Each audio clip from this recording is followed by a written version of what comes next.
we're going to do the top 10 characters for the month of May. We're actually going to go over 12, but I guess so forgive me if I do 2 extra ones, you get a bonus one. And I just wanted to say thank you to everyone that came out to last month's video and liked the video. It's my most liked video for the month. Always a lot of fun to do.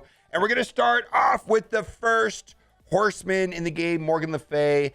And when I talk about Morgan Le Fay, I also want to give an honorable mention to Agatha because she is also very good. But I can't stress how good Morgan Le Fay is in the Darkhold team, mostly because of her barrier mechanic and to the ability to also to rewind time, which allows them also to get like a second turn because they'll have speed up. There's so many amazing things about this team. A lot of people have reported that she was a no-brainer in Dark Dimension 5. And she is actually creating huge disruptions, not only in Cosmic Crucible, but also inside of Alliance War, where Darmhold, which is basically the 4 new members without Scarlet Witch, with including Dormammu, is the best defensive team in the game, and it is a absolute mess for sure. Before we go on to the next one, let's have a quick message from our sponsor. After a long day of gaming, you need rest. And now you can get it with X Sheets, the only LED-powered bed sheets made for gamers. Enjoy maximum nighttime visibility and supercharge your circadian rhythm. 13 million... Just kidding. Raid Shadow Legends. And there's a ton happening in Raid this month with some new champions, an update to Tag Arena, and a full schedule of special events and tournaments. But here's the main event. Raid's currently running a special Deliana Chase event where you can get your hands on the amazing Deliana, brand new legendary champion from the High Elves faction, just by logging in. All you have to do is log in and play Raid for 7 days between now and July 20th, and you'll get Deliana for free. That's it. Deliana is one of the strongest support champions in the entire game. This is the best time to get started in Raid. If you click my link in the description or scan my QR code here, you'll get a free starter pack worth almost $40. We're talking 3 free champions at once. Misery Card, Tiger Soul, Romero, plus 10 Magic XP Bros, 10 Force XP Bros, 10 Spirit Bros. That's huge. All of this treasure will be waiting for you here.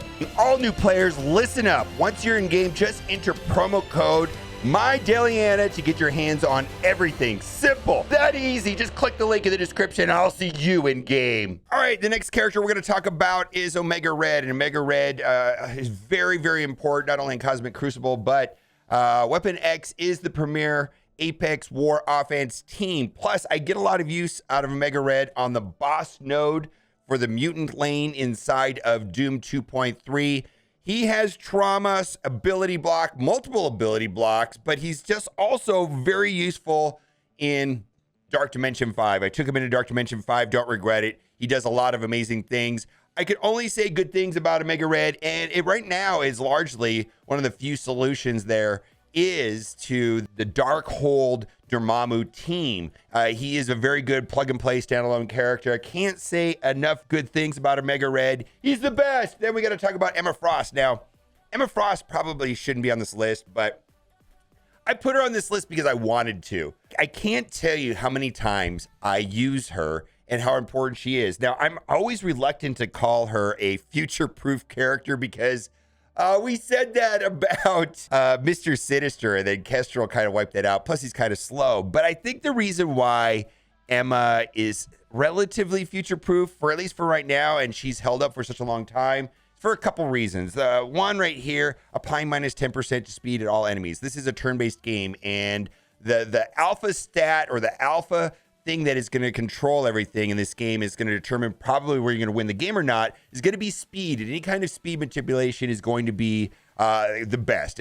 Turn meter is king. Also right here, very simple right here, this clears all negative effects, plus it applies slow. And I recently switched her over to Skirmisher for that reason. I wanted to make sure it sticks because one of the problems with the Darkhold team is they have incredibly high resistance. So I wanted to make sure I was going to land that. And then this right here uses the strongest characters to do the attack. So as power creep goes on in this game, this is still going to be a good ability because as stats scale, as we get power creep, this is going to be just fine. There's so many good things about Emma, but I got to say, I use her every day inside of arena situations. She's a very important character, and she's a very good plug-and-play character. Next, we got to talk about Kestrel. Kestrel is, for the longest time, was the best plug-and-play character, probably outside of Doom and Dormammu. She does very good things. I personally highly enjoy her passive ability where it pings the lowest health character when a character with defense down was targeted outside of her turn. I just love this. I've always loved in this game like the Black Bolt ping mechanic. Agatha has it to a certain degree. Deathpool has it for a degree. But I just truly enjoy playing characters that have a mechanic like this. She also does a lot of amazing things. I think also it's worth mentioning she has this ability when she has charge, which enemies cannot summon her clone. Basically, this is like a hard counter to like Dark Phoenix and Mr. Sinister. And then she also has an amazing anti-revive mechanic on her ultimate. So many good things about Kestrel. Like I said, probably one of the best plug-and-play characters of the game for sure. Dr. Doom. Dr. Doom was the reward for Dark Dimension 4. This is a mini-boss. This is like the first mini-boss in the game. I kind of feel like Dr. Doom and Dormammu are kind of like mini-bosses. If you play against them, you have to know how the kit works. I think one of the things that makes it really problematic dealing with him is you can't stun him. And when you drop him below 50% health, like on turn 1, like if you try to kill him quickly, if you drop up his health, he gets speed bar and ability injury, which causes him to go off turn 1. And going off turn 1 is a problem because he basically summons... it gets a lot of turn meter, gives a lot of turn meter to somebody else, and he gets the bots, and then he AoEs, and then the AoE is followed up by all this extra turn meter that he gave to the ally with highest damage. So, I mean, I think ability block is king against a character like Doom.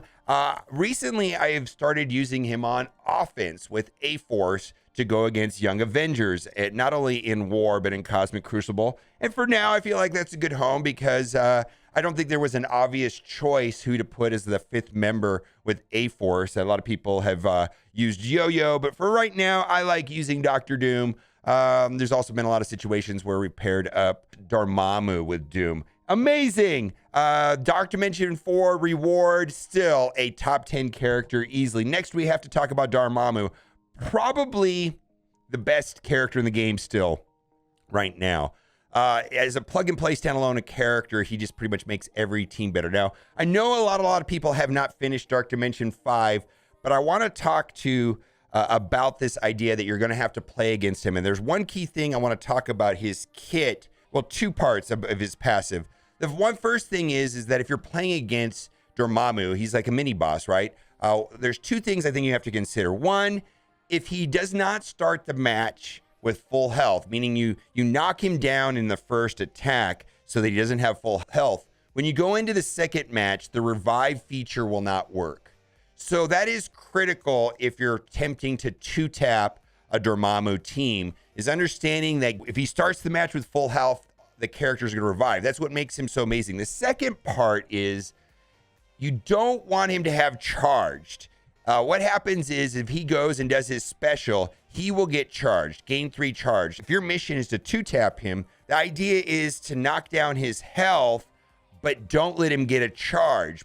Don't let him take his first turn. You want to lose the match or let the match time out before he does his special ability. And the reason for this is that the charge carries over from round to round. And if you allow him to take his special on the first attack, when you go into the second attack, he will have charged. And why is that bad? Because when you go into the match, he has charged. Then while he has charged, whenever you take a turn, on enemy turn, if charged, flip all positive effects to negative effects and apply 2 blade to that enemy. My goodness! That's not good.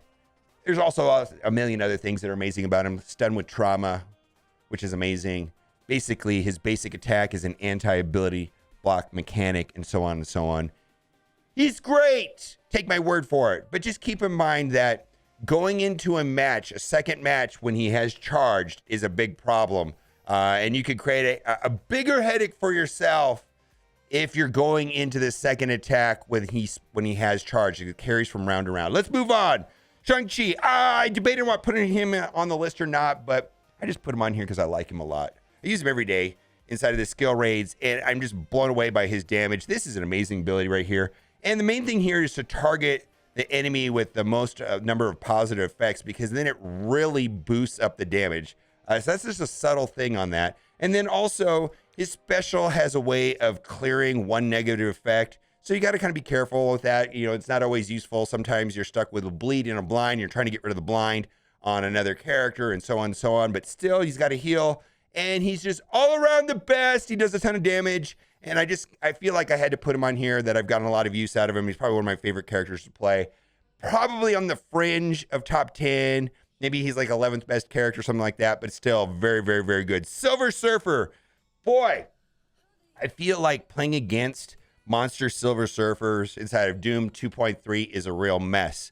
I've also have nightmares of an experience that I had against a Silver Surfer 1v5ing my entire team.